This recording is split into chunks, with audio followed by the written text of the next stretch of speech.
안녕하세요. 카톨릭대학교 행정대학원에서 부원장을 맡고 있는 신현기라고 합니다. 선생님들과 제가 인사를 드린 거는 이번이 처음인 것 같습니다. 아시다시피 1학기 때 이제 신입생이 오셨고, 각 전공의 신입생이 오셨는데, 코로나 때문에 사실은, 학교를 오지 못하셨고, 또 저도 1학기 때는 강의 과목이 없어가지고, 이제 뵙질 못하다가 2학기 때나 좀 얼굴 뵙고 인사드리나 싶었는데 2학기에도 갑자기 개강을 며칠 앞두고 코로나가 창궐하는 바람에 이렇게 온라인으로 인사드리게 됐습니다. 사실은 대학원 운영 전반과 관련해서 제 역할이 좀 막중하거든요. 그래서 이제 원래 정상적으로 하면은 이제 오리엔테이션도 한번 해야 되고 전체 회식 자리도 만들고 또 선생님들이 이제 현장에서 이제 굉장히 뭐 베테랑들이지 않습니까? 근데도 이제 짬을 내서 공부를 하러 오시는 거는 뭐 각자의 사연이 있겠지만은 조금 지친 일상에서 조금 지적인 휴식도 취하고 뭐 이런 여러 가지 수요가 있는 걸 알고 있는데 그렇게 하기 힘든 여건이었고요. 그리고 저희 책임도 좀 있다고 봅니다.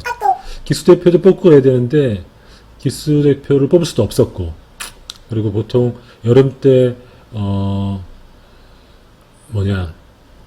산행도 해서 이제 서로 친목 다지고 이런 것도 하는데 이번에 하지 못했습니다. 어떻게 하겠습니까? 다 코로나 탓이죠. 코로나 탓입니다.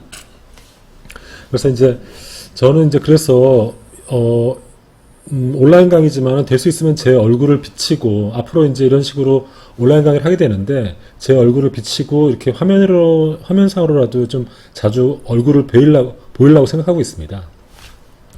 이 과목을 보니까 이건 전필 과목입니다. 전공 필수 과목인데 이 과목이 왜 전공 필수가 됐냐면은 이렇습니다. 이제 우리가 이제 트랙이 두 개 있지 않습니까? 하나 이제 논문을 쓰는 트랙과 논문을 쓰지 않고 가는 트랙이 있는데 논문을 쓰려고 하면은 4학기 듣고 논문을 써야 되는데 논문 쓸 때 이제 논문을 쓰는 어떤 절차들이 있습니다. 그러니까 우리가 이런 어떤 학문 공동체에서 확립된 절차가 있는데 그게 이제 이른바 조사 방법론이라는 겁니다. 그러니까 우리가 논문이라는 거는 자신의 어떤 주제를 정하고 이 학문 공동체에서 정해진 규칙과 절차를 따라서 그 연구를 하고 그 결과를 보고하는 게 사실 논문이라는 거거든요. 그래서 논문을 쓰시는 분들은 반드시 조사 방법론 이런 것들을 아셔야 됩니다. 그래서 이제 논문 쓰시는 분들을 위해서 이 과목이 반드시 전공 필수가 되는 거죠. 또 논문을 쓰시지 않더라도 그 다른 사람들의 어떤 논문들을 읽을 때 리서치 페이퍼를 읽을 때도 사실은 이 조사 방법론에 대한 기초적인 이해가 있어야지 사실 읽을 수 있는 거거든요. 그래서 굉장히 중요한 과목입니다. 5학기 하시는 분들, 그러니까 비논문으로 졸업하시는 분들, 그야말로 이제 5학기를 하시고 시험을 보신 다음에 이제 석사기를 받는 분들도 있으시잖아요. 이런 분들한테도 사실은 이게 중요하죠. 왜냐하면 논문을 읽을 수 있는 기초를 제공해 주는 거니까. 근데 이제 최근에 보면은 이제 업무를 병행하면서 논문을 쓰는 게 사실 힘들어요. 저도 이제 이전 선생님들의 선배분들을 지도해 보니까 굉장히 조금 힘들어 하시더라고요. 왜냐면은 결국은 짬나는 시간은 퇴근 이후라든지 혹은 주말밖에 없는데 그 시간에 휴식을 취하지 않고 또 다른 일을 한다는 것 자체, 그것도 굉장히 고도의 지적인 일을 한다는 것들이 쉽지 않죠. 하지만은 교무부학장으로서 제가 교무부학장인 겸 제가 부원장입니다. 제가 조금 권유드리고 싶은 것은 웬만하면 논문을 쓰시면 좋겠다. 왜냐면은 논문을 쓰고 나면은 세상이 어떻게 보이냐면은 논문 쓴 사람과 안 쓴 사람으로 보입니다. 그리고 선생님들은 논문 쓴 사람이 되는 거죠. 그죠? 그리고 세상에는 논문 안 쓴 사람이 훨씬 많습니다. 논문 쓴 사람이 훨씬 적고요. 소수인 거죠. 그 소수에 포함되시는 거고 그 자부심으로 살게 되시는 거거든요. 제가 약간 농담인데 어쨌든 기왕에 큰 결심하시고 대학원에 오셨으니까 논문을 쓰시면 좋겠다 이런 생각 들고 우리 행정학과에는 7분의 교수님들이 계십니다. 그리고 이제 강사 선생님들 이런 선생님까지 합치면 훨씬 선생님이 많은데요. 그런 분들이 굉장히 논문을 꼼꼼하게 지도해 주시니까 전혀 걱정하지 마시고 논문을 쓰시면 좋겠다, 졸업할 때. 그러면 선생님들은 뭘 하냐, 그냥 가만히 앉았으면 밥 떠먹여 주냐, 그렇지는 않죠. 문제의식, 연구 문제를 갖고 오셔야 됩니다. 내가 이 문제가 이 문제가 내가 관심이 많고 이 문제로 논문 한번 쓰고 싶다, 이거거든요. 그러니까 논문이라는 건 뭐냐면은 자신이 갖고 있는 연구 문제를 타당한 연구 방법론으로 딱 결론을 내는 겁니다. 데이터를 모아서 딱 경험적인 증거를 딱 제출하는 겁니다. 그래서 논문이라면 굉장히 거창한데 리서치 페이퍼입니다. 리서치 페이퍼. 그러니까 그런 관점에서 이 과목이 중요하니까 좀 제가 강의를 하도록 하겠습니다. 그러면은 이 강의를 어떻게 진행할지에 대해서 제가 말씀드리겠습니다. 동영상 제가 이렇게 화면 자유자재로 다뤄주시죠. 저도 이제 온라인 강의를 1학기 때부터 하면서 저도 이제 별의별 걸 다 배우게 됐습니다. 편집도 하게 됐고요. 이렇게 화면도 찍을 줄 알고, 그 다음에 이렇게 막 픽처인 픽처도 조정할 줄 알게 되고, 조금 있으면 더 대단한 것도 보여줄 겁니다. 그리고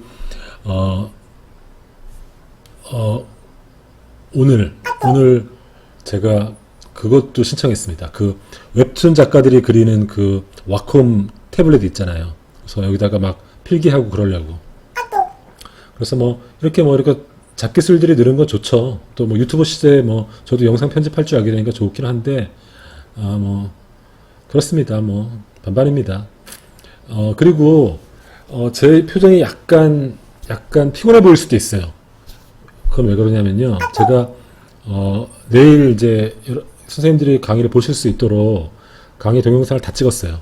한 1시간 분량 다 찍었는데 음성이 녹음이 안 됐더라고요. 음성이 녹음이 안 돼가지고 지금 이제 2번째 찍고 있는 겁니다. 정말 그 순간은 정말 그랬어요. 어쨌든 이건 여담이고요. 이 수업을 어떻게 진행될지 먼저 말씀드리겠습니다. 저희 수업은 일단 첫 학교에서 권유하는 건 첫 2주가 온라인 강의를 하라는 겁니다. 우리 강의를 하는 이제 성의교정, 즉 거기가 이제 병원 건물입니다. 강남 성모병원 건물이라 가지고 첫 2주를 온라인 강의를 하라는 것들이 이 학교의 권유라서, 권유라기보다 사실상 명령이죠. 그래서 그걸 따라야 될 것 같고, 이후를 강의를 어떻게 하냐는 이제 코로나19 상황과 관련되어 있습니다. 병원에 다니시는 선생님들이 많으셔서 더 잘 알 텐데, 만약 호전될 경우에는 10명 이하로 전산실에서 수업을 합니다. 그럼 나머지 14분, 이 과목 총 24명 듣거든요. 그분은 이제 강의 동영상을 찍은 거를, 녹화된 거를 이제 보시면 되는 거죠. 근데 호전되지 않고 더 악화되거나 혹은 지금 같은 상태가 되면은 계속 온라인 강의를 해야 됩니다. 근데 제가 번데기 앞에서 주름 잡는 것 같은데, 이런 분위기면은 중간고사, 10월 24일에 중간고사인데, 그때까지 온라인 강의를 할 가능성이 좀 높아요. 저도 이제 그런 마음의 준비를 하고 있고, 선생님들도 좀 그렇게 편하게 생각하는 게 좋겠습니다. 그리고 이 과목은 전체적으로 어떻게 듣냐면은, 일반 행정 전공분이 한 분, 그 다음에 보건의료행정 전공이 19분, 탐정학 전공이 4분입니다. 그리고, 모든 선생님이 3학기 이전이에요. 그러니까 사실은, 반드시 들어야 되는 분들이 듣고 계신 거죠. 그래서 무엇을 가르치느냐? 전반기, 후반기로 나누는데, 이제 중간고사를 기준으로 전반기, 후반기로 나눕니다. 전반기에 뭘 가르치냐면은, 사회과학 방법론의 기초로 한 걸, 이른바 조사 방법론이라는 걸 가르칩니다. 즉, 우리가 이 논문을 쓸 때, 리서치를 할 때, 어떤 절차와 원칙과 절차를 따르는가, 그리고 거기에 필요한 어떤 지식들은 뭔가, 이런 것들 가르칩니다. 그러니까, 한 사람의 연구자가 독립적으로 연구를 할 때 필요한 어떤 원칙과 절차가 무엇이 있는지 그것에 대해서 강의를 합니다. 그리고 중간고사를 보고요. 그리고 중간고사가 끝난 다음에 후반기부터는 통계의 기초를 가르칩니다. 통계학의 매우 기초적인 가르치고, 그 다음에 기초적인 분석 방법을 가르칩니다. 이때는 이제 실제 SPSS를 돌려보는 거, 이른바 돌려보는 거죠. 그래서 어떻게 명령어를 넣고 어떻게 데이터를 운영하는지 이런 것들을 제가 가르칩니다. 그러니까 당연히 전산실에서 해야 되는 게 맞죠. 그래서 전산실에서 저는 이제 적어도 중간고사 이후에는 실제로 통계 실습을 해보니까 전산실에서 수업을 할 가능성이 매우 높다는 걸 알고 계시면 될 것 같습니다. 이 밖에도 조금 진행되면 제가 수업을 하면서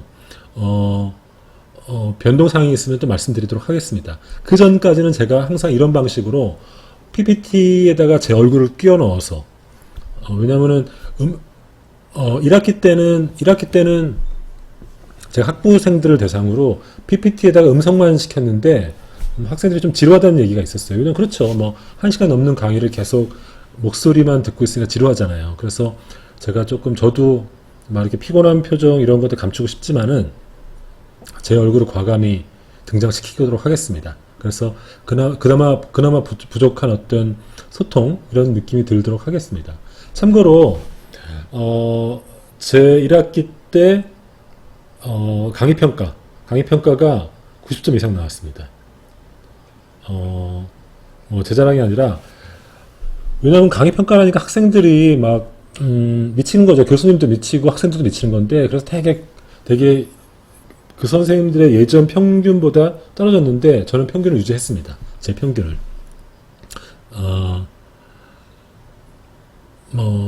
그러니까 잘할 수 있을 것 같다는 거죠. 한번 잘해보겠습니다. 그리고 이제 궁금한 점이 있으면은 저한테 메일이나 쪽지 같은 거 주시면은 제가 즉각 답변 드리도록 하겠습니다. 그러면은 오늘 무엇을 강의할지 말씀드리겠습니다. 오늘 강의는 과학적 방법이 뭔가, 그리고 이론이라는 것은 어떻게 만들어지는가, 이 원초적인 얘기에 대해서 말씀하겠는데, 첫 번째는 과학적 지식이 뭔가, 두 번째는 경험적 지식의 한계는 뭔가. 과학적 지식은 사실 사람의 경험을 통해서 만들어지는 거거든요. 경험을 축적한 게 이제 지식이 된다는 것이 과학적 지식의 대원칙인데, 경험적 지식에 한계가 있다는 거거든요. 그 문제가 뭔지 말씀드리고, 그리고 과학적 지식은 명제나 정의, 개념 이런 걸로 이론으로 만들어지는데 이 각각이 뭘 의미하는지, 세 번째 경험적 검증의 체계가 어떻게 이루어져 있는지, 그 다음에 인과관계의 증명이 어려움. 결국은 과학적 지식의 큰 목표는 X가 Y 했다, X가 인과적으로 Y를 결과시켰다, 이런 인과관계를 증명하는 거거든요. 근데 인과관계 증명의 어려움이 어떤 것이 있는지 뭐 이런 것들에 대해서 이번 시간에 말씀드리도록 하겠습니다.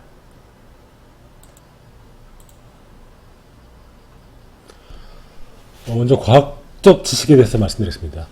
과학적 지식이라는 건 뭐냐면은 어떤 과학적 방법론으로 만들어진 지식이라는 겁니다. 이게 뭐냐면은 우리가 지식이라는 게 직관적으로 아는 것도 있고 뭐 전해 들은 얘기도 있고 뭐 이렇게 어떤 여러 가지 절차를 통해서 우리가 어떤 지식이라는 것들을 갖고 있지 않습니까? 어떤 지식을 갖고 있는데, 과학적 지식 혹은 과학이라는 건 뭐냐면은 특정한 방법론, 즉 과학에서 만들어 놓은 방법론에 의해서 만들어진 지식, 이것들을 과학적 지식이라고 합니다. 그럼 우리가 갖고 있는 지식은 어떤 종류가 있다고 보면은, 첫 번째는 이런 과학적 양식이 있죠. 오늘 지금 말하려고 하는. 두 번째는 권위적 양식이 있고 신비적 양식이 있고 합리적 양식이 있습니다. 이런 것들을 비교해 보면은 과학적 지식이라는 게 뭔지, 과학적 지식은 과학적 방법론으로 얻은 지식이라는 건데 이게 뭔지를 좀 더 분명하게 알 수 있을 겁니다. 제가 과학적 지식이라는 걸 이해하기 위해서 제가 보여드리려고 하는 사례는 콜레라입니다. 지금 이제 코로나19가 21세기의 전염병으로 창궐하고 있는데, 사실은 콜레라라는 병, 지금은 이제 콜레라가 지구상에서 소멸됐다고 WHO가 선언했지만은 19세기 중반만 하더라도 콜레라라는 것들이 정복되지 않았어요. 그러니까 정복되지 않았다는 건 뭐냐면 병의 원인도 모르고 치료법은 당연히 없었겠죠. 이제 콜레라는 원래 인도의 한 지방에서 있었던 풍토병이라 그래요. 풍토병인데, 이 인도가 영국의 식민지였지 않습니까? 그래서 영국 상선들이 왔다 갔다 하면서 인도인들 혹은 그런 물자들 나르면서 그 인도에 있던 풍토병이 유럽으로 전파된 거죠. 마치 이제 페스트가 중국에 있던 페스트가 베네치아 상인들의 그 교육률을 따라서 이탈리아에서 발병했듯이 콜레라는 원래는 이제 인도의 풍토병이었다가 그런 상선을 타고 유럽에 내려와서 창궐을 했죠. 19세기 창궐을 했어요, 막. 그래가지고 1866년에 런던에서 창궐을 합니다. 이때 대창궐을 하는데 그 전에도 막 유럽에서 주기적으로 창궐을 했죠. 창궐을 했는데 이때 콜레라 발생했을 때 이때 원인을 몰랐어요. 지금은 이제 우리가 수인성 전염병, 즉 더러운 물 속에서 오염된다는 걸 알고 있는데, 그래서 이 콜레라와 관련해서 우리가 어떤 지식, 콜레라와 관련된 지식에서 어떻게 접근하는지 예를 들어보겠습니다. 첫 번째 방식은 권위적 방식입니다. 누가 그러는데, 혹은 신문에서 봤는데 콜레라는 공기 중에서 전염되는 거래. 이런 식, 즉 미디어라든지 혹은 권위 있는 어떤 연구자라든지 이런 사람들의 말을 빌어서 원인을 추정하는 방식, 이런 게 권위적 방식이죠. 심리적 방식은 뭐냐면은 그 콜레라 발생한 그 런던 그 구역에서 사실은 몇 달 전에 살인 사건이 있었어. 그 사람의 원한 때문에 혹은 시체에서 나오는 나쁜 성분 때문에 콜레라가 번진 거야. 이렇게 얘기하는 거 있죠. 이런 건 심리적 방식입니다. 함적 방식은 이거예요. 그 콜레라가 창궐한 지역을 봤더니 거기 노동자들이 때를 지어 살고 있었어. 근데 노동자들이 불결하고 생활수준이 낮잖아. 그러니까 그 지역에서 콜레라가 퍼진 거야. 즉 노동자들과 콜레라, 사실 노동자들보다는 그 위생 환경과 생활 수준이죠. 그게 콜레라랑 연관돼 있어. 이게 합리적인 방식인 이유는 뭐냐면은 그렇게 말하는 마치 과학적인 것처럼 보이잖아요. 경험적인 근거를 대고 얘기하니까. 하지만은 합리적인 방식처럼 보이는데 이거는 이제 논걸되니까 합리적으로 보이지만 이건 과학적 방식은 아닙니다. 그러면 과학적 방식, 과학적 지식은 뭐냐? 이게 이제 지금 얘기하고자 하는데 그걸 보여주는 게 바로 이제 요 사람입니다. 이 사람이 누구냐면은 이 사람이 존 스노라는 영국의 의사입니다. 의사인데 이 사람이 당시 1860년대에 런던에서 콜레라가 창궐할 때 이 사람이 일종의 데이터를 그러니까 이른바 데이터를 수집하면서 콜레라의 원인이 오염된 물에서 온다는 것들을 발견해냅니다. 그래서 1860년대 영국 의사 스노우에서 처음으로 콜레라가 오염된 물에서 의해 발병된다는 게 밝혀집니다. 당연히 콜레라 치료는 어떻게 하면 됩니까? 물을 정화시키는 거죠. 이러면서 콜레라라는 것들이 극복되기 시작하는 건데요. 이 과정을 한번 보시죠. 당시에 1854년 8월 31일 날 런던에서 콜레라가 발병했습니다. 근데 보시면 아시겠지만은 이런 지역들이 이제 콜레라가 많이 발병한 지역인데요. 당시 런던은 어떤 케이스냐면은 펌프를 시설을 통해서 물을 공급받았습니다. 지금처럼 집집마다 상하수소가 있는 게 아니라. 근데 이런 펌프를 중심으로 주변이 콜레라가 창궐한 거죠. 이렇게 창궐한 거죠. 근데 또 이런 또 펌프를 봤는데 여기 주변은 또 이제 콜레라가 창궐하지 않은 거죠. 크게 양분해 봅시다. 이렇게. 근데 존 스노우가 각각이 다니면서 각 가정들이 어느 펌프를 먹는지 봤더니 이렇게 물을 대먹는 데 중심으로 어떤 펌프에서는 콜레라 발병을 많이 하고 어떤 데는 발병을 안 한 걸 발견했어요. 근데 봤더니 이 사우스워크 앤드 이거 편의상 그냥 사우스라고 해봅시다. 사우스 회사에서 공급하는 물을 대는 펌프 주변에는 발병이 많이 하고, 그리고 램페스사에서 공급하는 물을 먹는 사람들 펌프 주변에서는 발병 안 한 걸 발견했어요. 근데 봤더니 템즈강이 이렇게 흐르면은 램페스는 템즈강의 상류에서 물을 끌어와요. 그리고 이 사우스 이 회사는 템즈강의 하류에서 물을 끌어오는 겁니다. 근데 당연히 상류물은 상대적으로 깨끗하고 여기는 오염되어 있을 가능성이 많죠. 그러면서 존 스노우가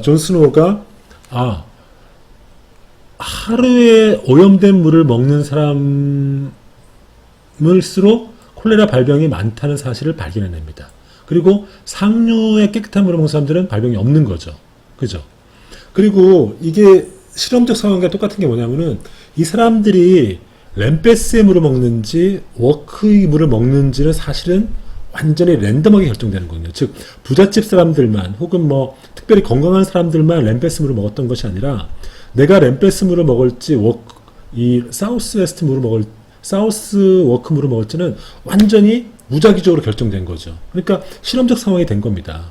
그리고 이 두 집단 사이에서 그러니까 사우스 워크물을 먹는 사람과 램페스물을 먹는 사람들은 완전히 랜덤하게 결정됐고 단 차이는 뭡니까? 깨끗한 물을 먹느냐 더러운 물을 먹냐 이 차이인 거죠. 그러니까 병원에 계신 선생님들 잘 아다시피 사실상 실험과 똑같은 효과가 벌어진 거죠.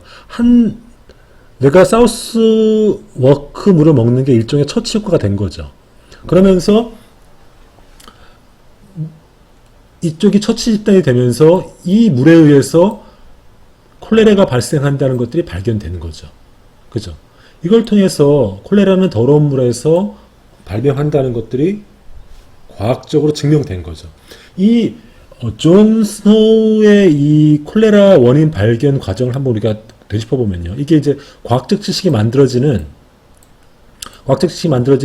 사례를 잘 보여주는 건데, 일단 논리적 체계성이 있죠. 굉장히 논리적이지 않습니까? 네? 경험적 실증성. 즉, 존 스노우는 집집마다 찾아가면서 이 집이 어디 물을 먹는지, 그리고 발병을 했는지 안 했는지 이걸 데이터를 측정한 거죠. 상호주관성. 존 스노우의 이 데이터는 다른 사람이 봐도 납득할 만한 거죠.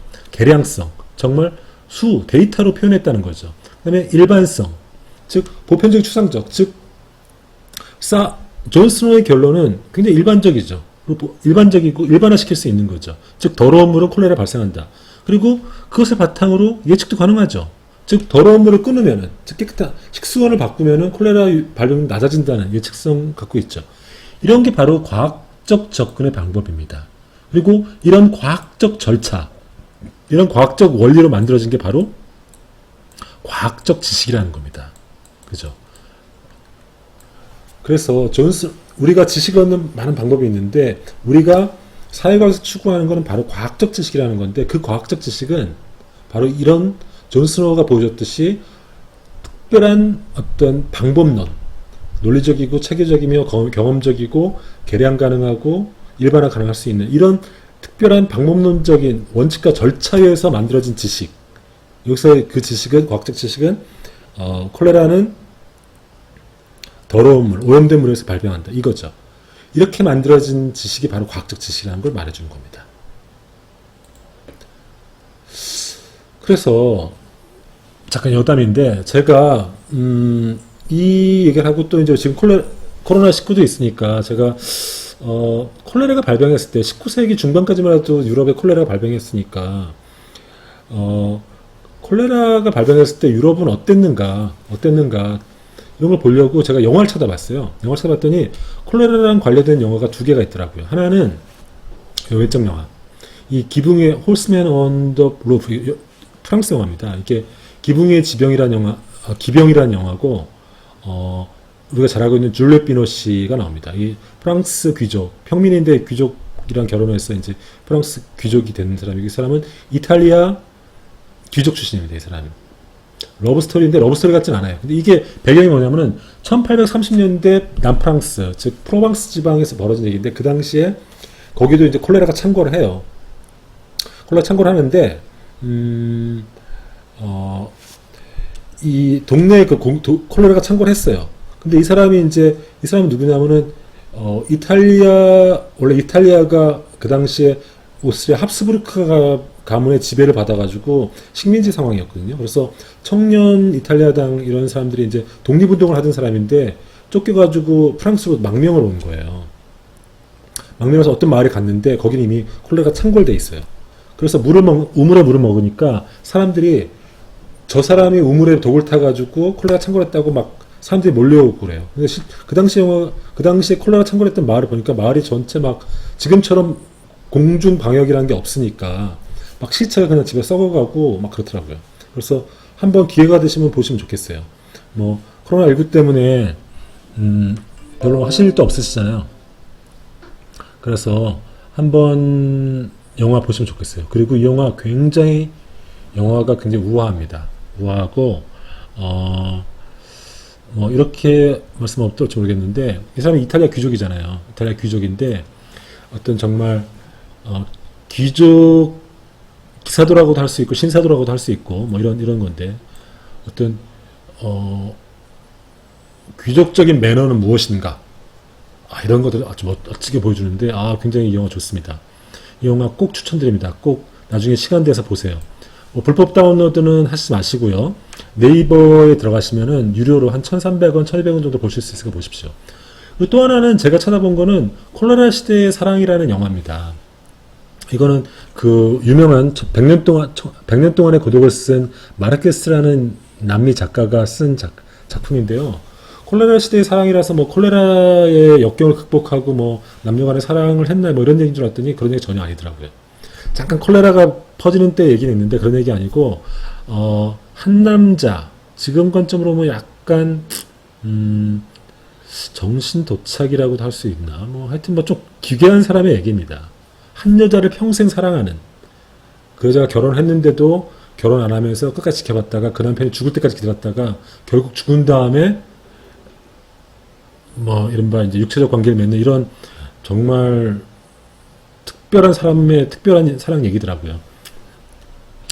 뭐 책으로 봐도 좋고 뭐 영화도 이것도 있어요. 이것도 영화도 있어요. 이것도 찾아보시면 있습니다. 이것도 뭐 볼만합니다. 근데 이 영화 지붕 위의 기병 이 영화 꼭 보십시오. 이번 주 퇴근하셔가지고 주말에 가족들과 보셔도 좋습니다. 이 영화 추천합니다. 어쨌든 그래서 콜레라 시대의 사랑 코로나19 때 사람들이 하도 힘들게 사니까 콜레라 때는 어떻게 살았나 보려고 제가 봤는데 의외의 제 명작을 발견했어요. 여담이고요. 그러면은 아까 과학적 지식이라는 거는 아까 존 스노우의 사례를 생각해 보십시오. 과학적 지식은 어떻게 만들었습니까? 존 스노우가 콜레라 걸린 집을 하나하나 찾아가면서 콜레라 걸리고 안 걸리고 어느 물 먹고 이렇게 데이터를 수집하면서 그걸 통해서 과학적 추론을 해낸 거잖아요. 지식을 만들어낸 거잖아요.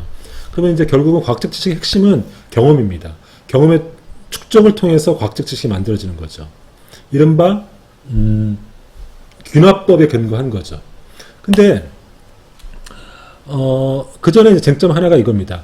인간을 대상으로 한 과학이 가능하겠는가라는 건 문제입니다. 왜냐면은 우리가 얘기하는 이제 과학이라는 건 정말 자연과학으로부터 출발한 거거든요. 즉 자연현상, 동물이라든지 우주, 뭐 이런 그런 것들을 눈으로 관찰하고 보면서 이른바 경험하는 거죠. 그걸 통해서 그 경험적 지식을 쌓음으로써 우리가 자연의 일반 원칙을 발견한 거지 않습니까? 근데 사회과학은 뭐냐면은 이런 자연과학에서 발견된 이 과학적 방법론을 인간에게 적용하는 거예요. 근데 원래 인간을 연구하는 학문은 우리가 후마니타스, 인문학이라 해가지고 문사철, 문학, 역사, 철학 이런 것을 해가지고 그것은 과학적 탐구의 대상이 될 수 없다고 보는 완고한 인문주의자들이 있죠. 왜냐? 자연은 그냥 관찰할 수 있습니다. 거기에 가치에 개입되지 않지만은 인간의 행위는 그냥 눈에 보이는 게 다가 아니잖아요. 가령해서 우리가 뭐 비견한 예로 남녀간에 뭐 부탁을 했는데 싫어하면 그게 진짜 싫은 게 아닌 경우가 있잖아요. 그렇지 않습니까?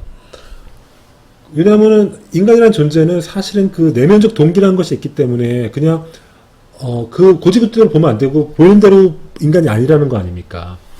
그래서 그런 인간의 특성 때문에 인간은 해석적 이해가 필요한 존재이기 때문에 자연과학처럼 단순히 관찰하고 측정하는 것으로는 방법을 적용할 수 없다는 주장이 있죠. 그래서 이 주장을 밀고 나가면 사회과학이라는 건 존재하지 않습니다. 하지만은 우리가 사회과학이라고 얘기할 때 인간과 사회를 연구하는 사회과학이라는 건 뭐냐면은 인간의 삶과 인간의 공동체인 사회도 자연과학의 방법론으로 연구할 수 있고 그걸 통해서 인간의 삶과 사회에 대한 과학적 지식을 만들 수 있다는 전제거든요. 그래서 이건 굉장히 좀 복잡한 논쟁인데 어쨌든 사회과학이라는 것들은 자연과학의 방법을 인간의 삶과 사회에 적용한 거다 이렇게 보시면 됩니다. 그러면은 그런 과학적 지식이라는 것들은 뭐 자연이든 사회든 인간의 경험이 가장 기본인 거죠. 경험이라고 하는 건 여기서 이제 관찰과 측정입니다. 근데 이런 경험이 한계가 있죠. 어떤 한계가 있겠습니까? 우리가 과학적 지식을 쌓는 어떤 원칙을 한번 살펴보겠습니다. 이른바 균화법이라고 하는 건데요. 우리가 백조가 여기 까메가 아니라 백조입니다. 백조가 하얗다는 어떤 백조가 하얗다는 그 일반적 진리는 우리가 어떻게 알고 있습니까? 하나하나 관찰하는 거죠. 서울에서 발견된 백조, 부산에서 발견된 백조, 제주도에서 발견된 백조 이런 경험들이 쌓여서 결국은 백조는 그야말로 수완, 영어에서는 그런 게 없지만은 우리는 백조, 흰새니까 백조는 정말 하얀 거였습니다. 그죠? 하얀 거였는데 그래서 우리는 백조가 하얗다는 일반적 지식을 얻은 거죠. 경험을 통해서. 근데 이것의 문제는 뭡니까? 경험적 지식을 통해서 백조는 하얗다. 그야말로 백조, 흰새가 됐는데 이런 식의 지식, 경험을 통해서 쌓은 이런 일반적 지식의 문제점은 뭐겠습니까? 생각해 보셨습니까? 이 문제죠. 블랙스완. 블랙스완이 발견된 겁니다. 블랙스완. 그러니까 블랙스완은 뭐 가능한데 우리말로 하면 좀 이상하죠. 검은 백조라는 말이 이상하죠. 백조는 그야말로 흰새였는데 오스트리아에서 검은 백조가 발견된 겁니다. 그러니까 어떻게 됩니까? 그동안 구대륙에 살던 사람들은 모든 백조는 스완은 모두 하얗다고 생각했는데 그 경험적 지식이 완전히 와장창 무너진 거죠. 이게 바로 귀납법 혹은 경험적 지식의 한계인 거죠. 이건 뭐 밀고 나가면 뭘 의미하냐면은 과학적 지식이라는 것들이 완벽하지 않고 결국은 그 기반이 굉장히 취약하다는 걸 말해주는 거죠. 더 밀고 나가면 과학적 지식은 성립할 수 없다는 걸 말해주기도 합니다. 왜냐하면 우리의 경험이 이렇게 한계가 뚜렷하기 때문에 언제 블랙스완이 나올지 모르는 거 아닙니까? 그죠? 그래서 그럼 어떻게 하겠습니까? 이 문제와 관련해서 바로 제기된 게 바로 포포의 반증법이라는 겁니다. 반증 가능성. 공교롭게도 포포도 오스트리아 사람이었던 호주 사람이었는데 귀납법으로는 더 이상 과학적 지식을 만들 수 없으니까 이렇게 생각하는 겁니다. 기존에는 과학적 지식은 경험을 축적으로서 과학적 지식이 만들었다고 봤는데 반대로 생각합니다. 일단 먼저 대전제, 모든 백조는 희다라는 대전제에 출발합니다. 그리고 이 전제가 경험적으로 반증되는지 반증되지 않은지를 계속 체크해 보는 겁니다. 즉 모든 백조는 일단 희죠. 이 대전제가 있습니다. 그리고 서울에 있는 백조와 비교해 봅니다. 반증이 안 되죠. 그죠? 그러니까 여전히 백조는 흰 겁니다. 그리고 부산에서도 보고 제주도 봅니다. 적어도 반증되지 않죠. 반증된다는 건 반대 사례가 있다는 거죠. 백조는 흰입니다. 근데 오스트리아 봤더니 블랙스완, 검은 백조가 발견된 거예요. 그러면 모든 백조는 희다는 그 대전제가 무너지는 거죠. 즉 반증된 겁니다. 그러면은 이 대전제는 어떻게 받게 됩니까? 모든 백조는 희거나 or 블랙, 희거나 검다는 전제로 바뀌는 거죠. 그리고 이것이 기존의 일반 명제를 지식을 폐기하고 이 지식의 새로운 지식이 되는 겁니다. 그리고 이 지식도 역시 계속 반증되는 거, 반증 검사를 해보는 겁니다. 반증되는지 안 되는지. 가봤더니 희거나 검으면 되는 거거든요. 근데 예를 들어서 어떤 지역에 갔더니 다른 데 어디 갔더니 주황색, 오렌지색 백조가 있었어요. 그러면 이것도 역시 반증되는 거죠. 그러면 새로운 지식이 되는 거죠. 어떤 지식이 됩니까? 백조는 스완이라는 새의 종류는 화이트거나 블랙이거나 오렌지가 되는 거죠. 이런 식으로 모든 지식은 반증이 가능해야 되고 반증될 때까지는 즉 반대사가 등장할 때까지는 잠정적인 지식이다. 이런 식으로 바뀌는 거죠. 즉 그러니까 지금은 이런 식으로 경험의 축적이 과학적 지식이다. 이건 뭐 경험이 중요하다는 거는 원칙은 변하지 않지만은 그런 균화법이 갖고 있는 어떤 취약성 때문에 지금의 어떤 과학적 지식은 반증 가능성 혹은 반증법으로 하고 대개는 가설을 검증하는 방식으로 과학적 지식을 검증하고 있죠. 이건 나중에 이제 통계할 때 가설 검증할 때 다시 살펴보게 될 것입니다. 뭐 이런 식으로 변하고 있다. 얘기를 말씀드렸고요. 그러면은 과학적 지식은 결국은 어떤 걸로 어떤 형식을 취하냐면 이런 형식을 취하죠. 코로나19는 수인성 전염병이다 할 때 적어도 세 개의 개념어가 있죠. 코로나19가 아니라 콜레라라는 것도 개념어죠. 수인성이라는 것도 물을 원인으로 된다는 것도 이게 개념어죠. 그 다음에 전염병이다. 이것도 개념어죠. 그러니까 이론이라는 것들은 컨셉과 컨셉, 명제와 명제들을 서로 연결시켜 놓은 어떤 진술입니다. 이게 이제 이론이라는 거죠. 그리고 이 이론은 경험적으로 검증 가능하죠. 진짜 콜레라라는 것도 수인성이라는 것도 존 스노우의 사례를 들지 않았습니까? 그리고 이 이론의 목적은 설명과 예측을 하는 거죠. 즉 콜레라의 원인이 뭐고 그걸 통해서 어떻게 콜레라를 극복하는가를 예측하는 게 이제 이론의 목적이었죠. 그죠? 그러면 개념이라는 건 뭐냐면은 어떤 현실의 어떤 특성을 잡아내는 어떤 용어입니다. 개념. 그러니까 이거는 영어에서는 잘 의미가 분명하지 않은데 독일어에서의 개념이라는 말의 그 어원을 따지고 보면은 쥐다. 이렇게 딱 쥐는 거 있잖아요. 쥐다라는 어원을 갖고 있어요. 이건 뭐냐면 그리펜 뭐 이런 건데 쥐인 건 뭐냐면은 언어로 현실을 쥔다는 뜻이에요. 그러니까 개념이라는 의미가 잘 들어오는 거죠. 그죠? 개념이라는 것들은 어떤 언어로 그 개념, 현실의 어떤 대상이나 사상을 딱 쥐는 거죠. 그래서 그 의미를 담고 있는 거죠. 그래서 이런 개념과 개념을 연결하는 게 보통 이론의 형식인 거죠. 그리고 연구자가 연구 목적으로 자기가 만들어 놓은 어떤 개념들이 있어요. 이걸 이제 구성체라고 하는데, 뭐 이거는 컨스트럭트라고 하는데, 뭐 비슷한 얘기라고 볼 수 있습니다. 사례 들어볼게요. 정치 효능감이라는 개념이 있어요. 정치학이나 이런 행정학 이런 데서 보면은 정치 효능감이라는 개념이 있는데 이게 뭐냐면은 두 가지 개념으로 구성되어 있어요. 하나는 내적 효능감과 외적 효능감이라는 두 가지 컨셉으로 구성되어 있거든요. 정치 효능감이 이게 뭐냐면은 내적 효능감은 뭐냐면은 내가 충분히 정치를 참여하고 정치를 바꿀 만한 나의 능력이나 자신감이 있다. 이런 내적인 자신감. 이런 게 내적 효능감이고요. 외적 효능감 뭐냐면은 내가 정치나 정치체제에다가 변화를 요구하면은 그 정치체제나 정치인이나 정치체제가 반응해 줄 것이다. 내 말을 들어줄 것이다. 이런 정치나 정치체제, 외부 정치체제에 대한 신뢰감. 이게 외적 효능감입니다. 그죠? 이게 이제 컨셉인 거죠. 문제는 이런 것들을 어떻게 측정하냐는 겁니다. 설문지를 하다 보면은 이 정치 효능감을 측정하기 위해서 내적 효능감과 외적 효능감이라는 컨셉으로 나누고 이걸 실제 현실에 측정합니다. 어떻게 측정하냐면은 요거 두 개는 우리나라에서는 대다수 국민들이 의사와 관계없이 소수의 사람들이 정부와 정치를 좌지우지한다. 이거 외적 효능감 개념이거든요. 일반적으로 정치는 당선되는데 선거 때 행동과 상당히 다르다. 이거 외적 효능감 개념입니다. 여기 외적, 외.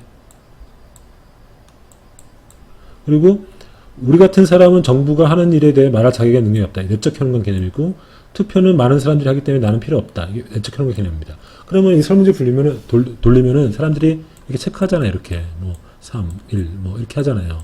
그러면은 외적 효능감을 측정하는 이 두 개의 평균값 그리고 내적 효능 측정하는 이 두 개의 평균값으로서 그 사람의 외적 효능감과 내적 효능감의 값을 측정하는 거예요. 이런 식으로. 근데 생각해 보십시오. 내가 외적 효능감 값이 여기에 측정한 값이 4점이에요. 그리고 제 동료가 3점이에요. 그럼 내가 그 사람보다 1점 더 높다는 게 뭘 의미합니까? 아무 의미가 없죠. 그냥 의미가 없는 거예요. 하지만 우리가 과학적 지식은 경험적으로 측정해야 되니까 그렇게 인위적으로 측정값을 만들어내는 거예요. 그래서 우리가 데피니션 정의라고 할 때 아까 얘기했듯이 요 부분 즉 정치 효능감은 외적 효능감과 내적 효능감으로 이루어져 있다. 이렇게 컨셉을 딱 규정하는 거 있죠. 이걸 개념적 정의라고 합니다. 근데 외적 효능감과 내적 효능감을 개념적으로 정의한 다음에 그걸 측정하는 방법이 있죠. 이걸 조작적 정의라고 합니다. 현실에서 측정 가능하게 만드는 거. 이게 조작적 정의라고 하는 개념입니다. 그죠? 그리고 이런 것들은 또 변인이라고도 하는데 그건 나중에 또 설명할 기회가 있을 겁니다. 그래서 결국은 독립변수랑 Y변수의 관계가 드러나는데 그럼 명제는 뭐냐? 둘 이상의 개념들 간의 관계 진술입니다. 대표적으로 생각해 보십시오. 정치 효능감이 높은 사람, 외적 효능감과 내적 효능감이 높은 사람은 정치 참여를 적극적으로 할 가능성이 굉장히 높아요. 그죠? 그러면 정치 효능감과 정치 참여는 정치 효능감은 정치 참여를 영향을 줄 것이다. 이렇게 화살표를 표시할 수 있죠. 그러면 정치 참여라는 개념도 사실은 개념어잖아요. 그러니까 이것도 측정을 해야죠. 어떻게 측정하냐면은 보통은 이렇게 측정합니다. 뭐 방법은 다양한데 정치 참여를 뭐라고 먼저 개념 정의를 한 다음에 그것들을 조작 측정을 통해서 이런 식으로 측정하죠. 탄원이나 진정서에 서명하는 행위, 보이콧하거나 평화적 시위하거나 파업하거나 촛불 집회 참여하거나 다양한 저항적 참여를 하는 거, 이걸 정치 참여로 난 정의하겠다 한 다음에 그런 것들을 몇 번 했는지 측정하는 거죠. 그래서 뭐 이렇게 몇 번 측정한다고 개인들이 측정하죠. 이렇게. 그러면 이 값들의 평균을 갖고 이 사람의 정치 참여 값은 얼마다 이렇게 하는 것, 이게 측정인 거죠. 그죠? 이런 식으로 하면은 결국 데이터가 어떻게 나오겠습니까? 한 사람 한 사람 하면은 이 점이 한 사람 한 사람 나타납니다. 이게 정치 효능감이고 이게 정치 참여입니다. 그러면 아마 데이터가 이렇게 나올 겁니다. 이게 점이 사람인데 그 설문한 사람인데 정치 효능 이렇게 데이터가 이렇게 분포될 가능성이 높죠. 즉 정치 효능감이 높은 사람일수록 정치 참여가 많을 가능성이 있죠. 그래서 이런 식으로 그래프가 그려지겠죠. 통계적으로. 그죠? 물론 아웃라이어, 특별한 사람들도 있습니다. 정치 효능감이 굉장히 높은데 정치 참여가 낮은 사람도 있을 수 있고, 그 다음에 정치 효능감이 낮지만은 굉장히 정치 참여 열심히 하는 사람도 있을 수 있어요. 하지만 우리가 통계를 한다는 거는 평균치를 본다는 거거든요. 이런 식으로 그려지는 거죠. 그죠? 이런 식으로 이제 나중에 우리가 경험적으로 측정을 하게 되는 거죠. 그래서 이걸 통해서 이것들을 우리가 증명해내는 거죠. 그죠? 뭐 이렇게 한다. 나중에 좀 더 자세히 진술할 기회가 올 겁니다. 그러면 경험적 검증, 그러니까 과학이라는 것들은 경험적 검증이 중요하다고 했는데 존 스노우 생각해 보십시오. 존 스노우가 과학적 치료를 만들 때 결국은 그 자연 실험을 통해서 콜레라의 원인을 발견하지 않았습니까? 그 데이터를, 경험적 데이터를 모아서. 그러면 결국은 우리도 그렇게 해야 되는데 사실은 우리 과학적 지식은 개념과와 개념의 관계거든요. 여기는 아까 정치 효능감, 여기는 정치 참여였다고 생각해 봅시다. 개념으로 바로 우리가 인과관계 증명 못 하잖아요. 그러니까 어떻게 했습니까? 정치 효능감을 경험적으로 측정했죠. 아까 그 설문지를 통해서. 그리고 정치 참여도 아까 그 설문을 통해서 측정을 했죠. 그래서 이 관계를 우리가 증명함으로써, 아까 그 그래프, 이 관계를 통계적으로 증명함으로써 요 컨셉 간의 관계를, 즉 정치 효능감은 정치 참여에 긍정적 영향을 준다는 이 관계를 증명해낸 거 아닙니까? 그죠? 이런 체제로 되어 있다는 거죠. 그래서 이론적 개념, 추상적 개념에서 구체적인 경험 가능한 것들, 그 설문지 문항을 만들어내는 이런 것들을 조작적 정의라고 합니다. 그리고 여기 보시면 아시겠지만 이걸 통해서 결국은 이 가설을 검증해내잖아요. 이게 이제 반증법의 원리에 따른 거죠. 만약에 우리가 데이터가 만약에 이렇게 나왔다고 생각해 봅시다. 거꾸로 데이터가 이렇게 나왔다고 생각해 보세요. 데이터가 이렇게 거꾸로 나왔다고 생각해 보세요. 즉 이렇게, 즉 정치적 효능감이 높을수록 정치 참여가 낮아지는 게 발견됐다면은 이 일반적 진술은 기각되는 거죠. 이 가설은 기각되는 거죠. 그죠? 이런 식으로 한다는 거죠. 그래서 이론은 어떻게 구축되냐면은 먼저 관찰하고 기술합니다. 즉 경험하고 측정하는 거죠. 그리고 잠정적 이론을 도출합니다. 그리고 이론을 검증하고 끊임없이 검증해보고 수정해 나가는 과정이 이론의 구축 과정인 거죠. 그죠? 그래서 우리가 연구를 할 때, 즉 이론을 만들기 위해서 혹은 인과관계를 증명하기 위해서 연구를 하는데, 연구를 할 때 어떻게 하냐면은 먼저 연구 문제를 제기를 합니다. 여기서 이렇게 생각해 보는 거죠. 정치 효능감이 높아지면은 정치를 많이 할까? 이렇게 연구 문제 제기하는 거죠. 그리고 가설을 제기하죠. 이 연구 문제에 따라서 정치 효능감이 높은 사람은 정치 참여를 열심히 한다. 이런 식으로. 그리고 이 연구 문제를 증명하기 위한 적절한 연구 방법론을 만들어냅니다. 그러면은 이 가설을 검증하기 위해서 연구 방법론을 채택하는데, 여기서 연구 방법을 채택한다는 것은 경험적 데이터를 어떻게 모을 것인가 그 계획을 세운다는 겁니다. 그래서 이제 연구 방법론으로의 다양한 방법들이 있는데, 그거는 나중 수업 시간에 말씀드리고, 그래서 경험적 데이터를 갖고 수집을 하는 거죠. 존 스노우가 했듯이. 존 스노우도 아마 그런 가설을 세웠을 겁니다. 아마 콜레라는 더러운 물에서 유래된다, 이런 가설을 세웠을 것이고, 그것들을 데이터를 모으면서 그 가설을 검증해 봤겠죠. 그리고 그 관찰될 자료를 분석하면서 이 가설을 검증했겠죠. 검증하거나 이제 반증했겠죠. 그죠? 뭐 이런 식으로 연구를 하는 것이다. 이거 앞으로 차차 요 절차. 그래서 사실은 조사 방법론은 사실은 요 연구 방법론, 즉 리서치 디자인을 어떻게 원칙과 절차가 뭐고 어떤 것들이 있다 이런 걸 말해주는 겁니다. 주로 이제 이번 강의에서는 대표적인 리서치 디자인으로 뭐 다양한 게 있는데 대표적으로 뭐 실험, 그 다음에 서베이 방법, 질적 연구 방법, 뭐 크게 양적 질적이 있고 양적인 방법에는 뭐 실험과 뭐 서베이, 그 다음에 질적 방법에는 뭐 또 다양한 게 있는데 이런 식으로 이제 몇 가지 대표적인 것을 소개하려고 합니다. 그래서 결국은 과학적 지식은 사실은 궁극적으로는 인과관계를 증명하는 겁니다. 인과관계를. 그렇죠. 보십시오. 존 스노우가 결국 했던 게 뭡니까? 즉 더러운 물과 콜레라 사이에 인과관계를 증명한 건 아니겠습니까? 그리고 사실은 모든 어떤 과학적 지식의 어떤 일반적 형식 보면 인과관계입니다. 세상은 왜 이렇게 움직이는지, 즉 가장 대표적인 어떤 과학적 지식 중에 하나는 그 만륜력 하는 거 한번 보십시오. 만륜력이라는 그 법칙, 대표적인 과학적 지식이죠. 그것 때문에 많은 자연현상이 발생하고 있지 않습니까? 그죠? 발생하고 있는데, 결국은, 만륜력은 결국은 어떤 물리적 현상의 어떤 인과 법칙을 보여주는 거거든요. 그렇지 않습니까? 그래서 이제 모든 과학적 지식의 궁극적 목표는 인과관계, 결국은 이제 표현하면은 결국은 X가 어떤 현상이 Y를 결과했다. 이런 형식으로 진술되는데, 이게 쉽지 않다는 거예요. 예를 들어 보겠습니다. 흡연과 폐암 간의 관계는 인과적으로 증명됐습니까? 병원 다니는 선생님들이 많으셔가지고 너무나 당연하다고 생각하겠지만은 사실은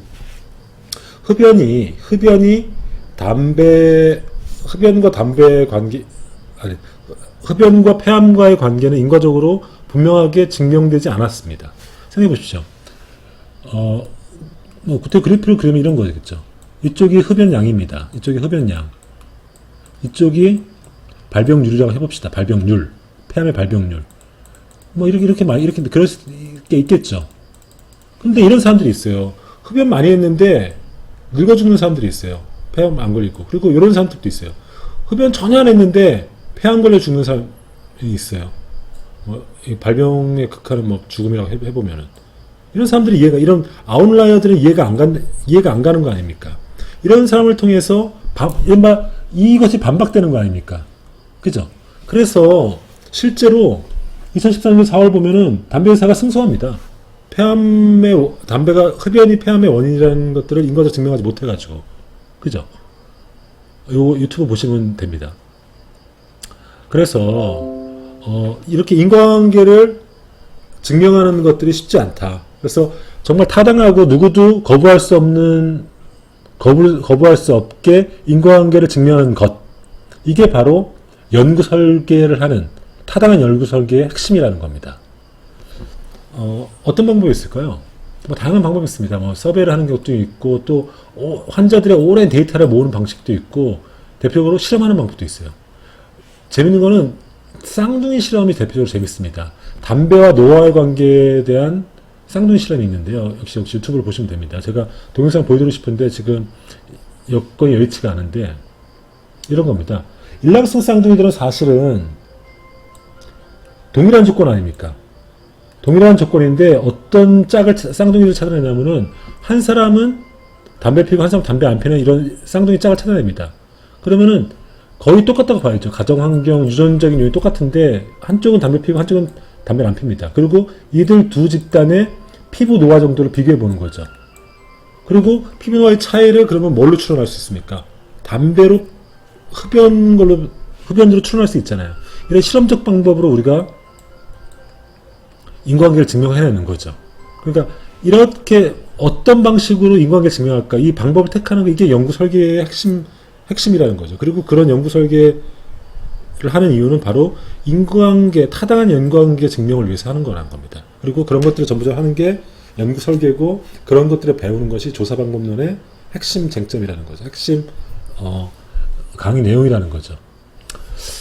어떻습니까? 제가 오늘 똑같은 강의를 2번 하고 있습니다. 이번에는 제가 목소리 녹화 잘 된 것 같아요. 그래서 오늘은 이제 여기까지 강의하도록 하고요. 보통 제가 앞으로는 1시간에서 그러니까 50분에서 1시간 사이에 강의를 하려고 합니다. 보통 학교에서는 시간당 25분 강의를 권장하는데 보통 오프라인 강의도 2시간 내외로 하거든요.